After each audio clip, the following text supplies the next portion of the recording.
Okay, so here's 10 moments that helped give me clarity and the confidence and ability to leave corporate America. So, realization one is I no longer wanted to move for my next promotion. So, for Nike, I moved 6 different times.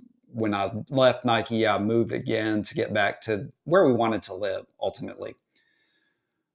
So, in corporate America, a lot of times, especially in big companies, you have to move because there's probably once you hit a ceiling, there's nowhere for you to move up in your current city. So I moved a lot for opportunity. And in 2020, I took a huge promotion and went to supply chain with Nike. We were on our house hunting trip the day COVID hit, and that was an absolutely insane time.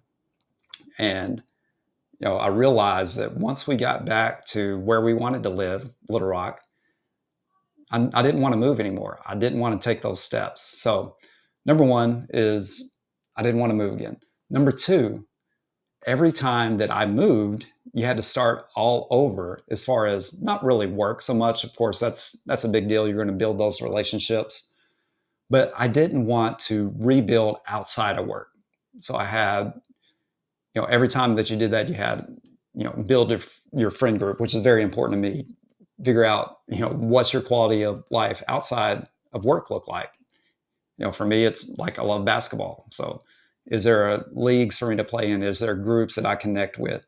Is there places to work out? Is there places to run? Uh, are there people there that I can connect with that have common interest? And the further you get in life, if you're married and you have children, you have less and less time to do that. So, I didn't want to start all over again as I moved up and had to move. All right, number three, I became obsessed with results. And early in my career, this held me back because that's all I focused on was financial results. It wasn't until I shifted my philosophy to people first. And if I focus on people first, I could get any financial result that I wanted. And now I just take that same philosophy and apply it into my own businesses. All right, number four is you see your boss as an expert, right? But many times, basically in corporate America, sometimes I had great bosses that I would learn from.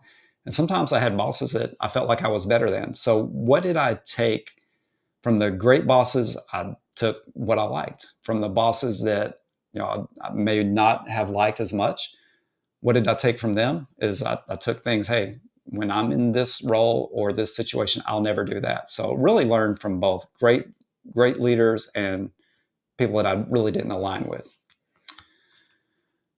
All right.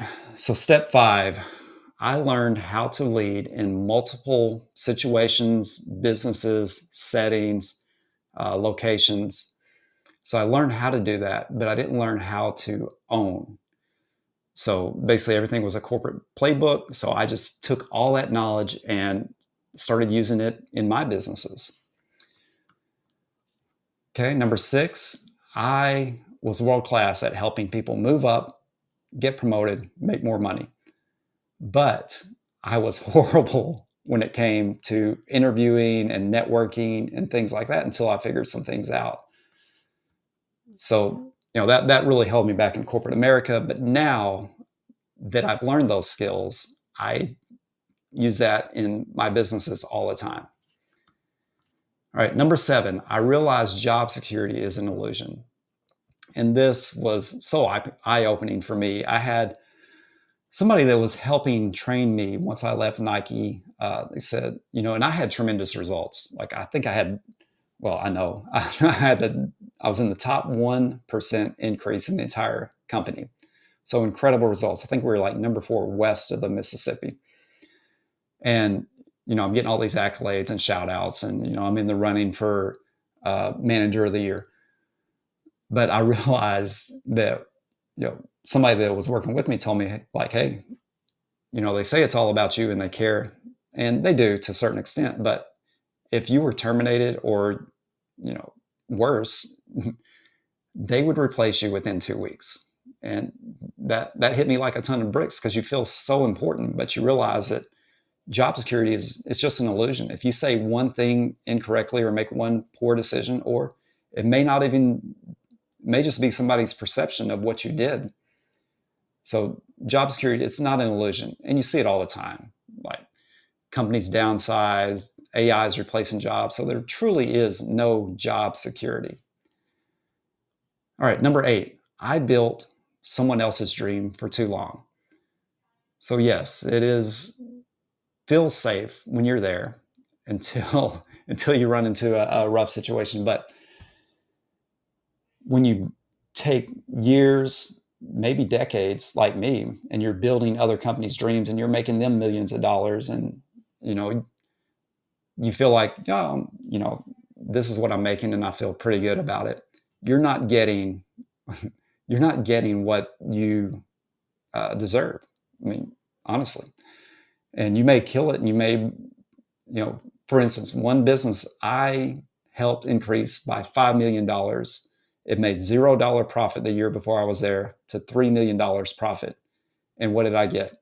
I got a $2,000 raise and a $10,000 bonus for creating $3 million in profit.